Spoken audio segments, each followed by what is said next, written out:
What's up mga kakimpa? Welcome back po dito sa Gandara SRU channel for showbiz update.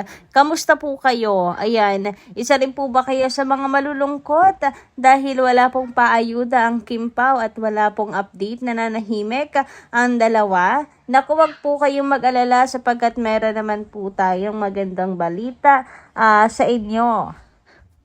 Yes na yes, kaya po ako'y nanditong muli, nagbabalik upang maghatid sa inyo ng latest update and fresh happenings patungkol kina Kim Chiu and Paolo Avellino. And para sa gabing ito, ayan, another blessings ang atin pong pag-uusapan. Ganyan dapat lagi tayo nagbibilang ng mga blessings, hindi po mga problema. Anyway, bago tayo mag-start, sa mga hindi pa po nakaka-subscribe sa ating channel, i-click nyo na po yung subscribe button at notification bell natin na nariyan sa baba, lalo na kung isa ka sa araw-araw nag-aabang ng balita, ayan, ayuda, malaman ang mga events nila Kim and Paolo. Nasa tamang channel po kayo sapagkat araw-araw nagbibigay po tayo ng update tungkol sa Kim Pao. Basta mga balita na may kinalaman kina Kim Chiu and Paolo Avellino, sagot na natin yan. And bilang pasasalamat naman sa atin pong mga taga-subaybay, narito't may ilan po akong napiling basahin tonight na mga komento hinggil sa mga nagdaan po nating balita. So, narito nga po, magandang gabi at shoutout sa first commenter natin para ngayong gabing ito. Mula po kina Ma'am Relay Denise de la Paz and Ma'am Walhati Tenedero. Dami talagang bashers. Palagi nakasubaybay sa lahat ng kilos ng Kim Pao. Gagawa at gagawa ang mga bashers ng paraan para mabuwag ang tambalan ng Kim Pao. Hindi titigil ang mga yan hanggat hindi kasal ang Kim Pao. Gusto pa rin nila na si Che ang makatuluyan ni Pao. Kaya kahit ano, binabash nila si Kim. Mga inggitera, hindi makamove on. Totoo ba yan? Sana hindi magsawa si Paolo kay Kim, lalo na sa ngayon. Baka walang kakayahang magkaanak si Kim at maghanap ng iba. Bakit ako si Kim na hindi sila magkaanak? Wala pong ganon, Ma'am Walhati Tenedero. Ano po? Wag po kayong nega kay Kim Chiu. Or I mean, wag kayong overthink na ayaw ni Kim, walang kakayahan si Kim. Kasi kung wala pong kakayahan si Kim at may problema sa kanyang ex, hindi na po yan magpapa-preserve na, hindi na yan magpipreserve po. Kaya, hindi ko rin alam saan nanggaling po yung chika nyo na yan na lagi yung sinasabi dito sa ating channel. Pero, wala pong katotohanan yun. And, si Kim po gustong-gusto, pangarap talaga niya magkaroon ng anak. Pangarap po niya magkaroon ng pamilya. Pangarap po niya ang makasal sa simbahan. Anyway, let's move on naman sa komento ni Ma'am Leoncia Talian. Sabi niya dito, Paolo is a one-woman man.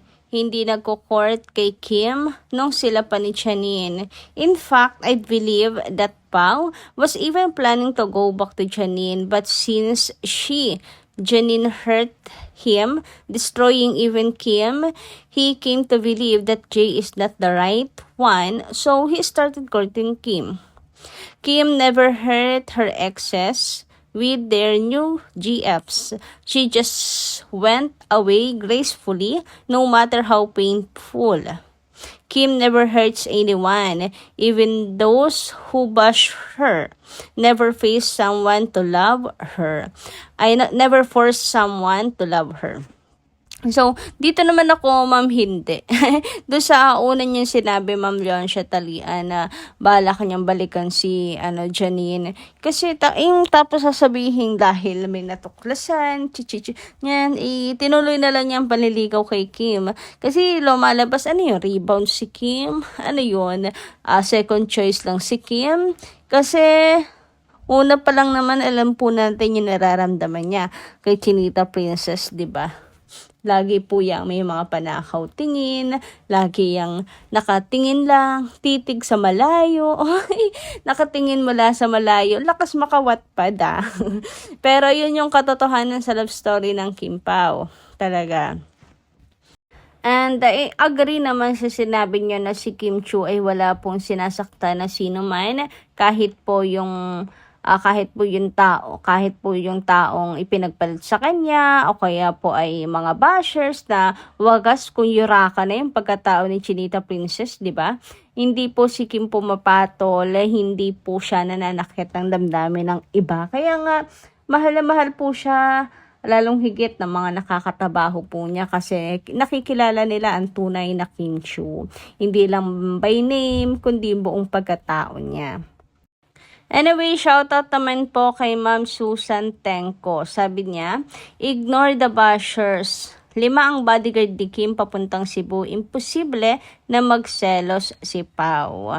So, ayan. Yun naman POV lang po, Ma'am Susan Tenko, ng mga fans dahil sa nabalitang may kasama raw na ganto ganyan, si Gerald sa flight, kasama ni Kimi, etc.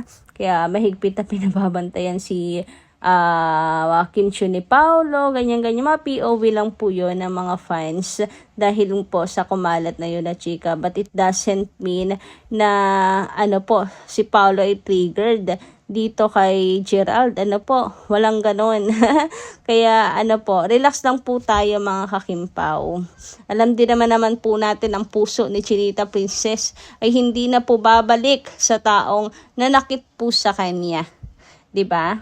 Kaya ayun, relax lang po kayo at alam naman po natin, nakilala rin ni Pao si Kim, kaya malaki po ang tiwala niyan kay Chinita Princess. Anyway, naisa man natin congratulate si Kim Chiu. Grabe, bumabaha nga po actually ng pang-congratulate kay Chinita Princess ngayon sa ex. Grabe, dami nagko-congratulate sa kanya kasi may another blessings na naman si Kim. May bagong family na naman si Chinita Princess. Yes po, mukhang bagong endorsement, new fam. Grabe, bumabaha talaga ng blessings, ang Kim Pao. Grabe si Chinita Princess. Pinipilahan talaga ng mga advertisers. As in, lagi po siyang kinukuha kasi napaka-effective na endorser ni Kimi. Well, hindi pa po malinaw kung itong bagong blessing ni Chinita Princess, itong bagong endorsement niya. Pero, congratulations, Kim. Grabe, yun pala yung dahilan kung bakit wala si Kim sa Showtime. Dami pa naman po nag-abang sa kanya. Isa rin sa inaabangan sa Showtime ay ang OOTD ni Chinita Princess. Pero wala po siya. Yun pala ay dahil meron po siyang shoot. Another blessing po para kay Kimi. And nakakatuwa, kasi tayong mga fans at lalong higit si Kim, nagbibilang lang po siya ng blessings. Tayo rin nakikibilang po ng blessings ni Kim, ng blessings ni Paolo, na kanilang dalawa. Tapos sa mga bashers, wala atang magawa. Wala kasi silang mabibilang. Charot lang. Tamaan sa pool. Ayun, wala silang mabibilang Pero tayo, nagbibilang po ng blessings. Kaya yan ang dapat nating gawin. Magbilang lang po ng blessings, magpasalamat kay Lord, at hindi po magbilang ng konsumisyon at stress, 'di ba? Kasi tayo lang rin po ang maaapektuhan po niyan. Anyway, congratulations, Kimi. You deserve lahat ng mga blessings na yun natatanggap. Kasi alam mo yun, na may nabasa nga ako kung meron man pong may karapatang mag-flex na kanilang yaman, si Chinita Princess yun. Kasi alam mong galing sa pagod niya, pagsisikap sa kanya pong kasipagan. Kasi si Kim walang non-stop talaga kung mag-work, non-stop talaga. Grabe, puyat kung puyat, pagod kung pagod, ganyan. Pero wala si Kim hindi naman po yan pala flex. Hindi naman po kasi siya mayabang. Pero napakamatulungin ni Chinita Princess. And even yon hindi po niya pinagyayabang. Malalaman na lang po natin sa ibang tao na grabe si Kim mag-share din ng blessings. Kumbaga, hindi lang po siya kabig ng kabig. Marunong din po siyang mag-share sa iba. So, yun lang po muna yung ating update ngayong gabi. Maraming salamat po sa inyong pakikinig and kita-kits po tayo muli sa mga susunod pa natin chikals tungkol sa Kim Pao. Maraming salamat. Ingat kayo palagi.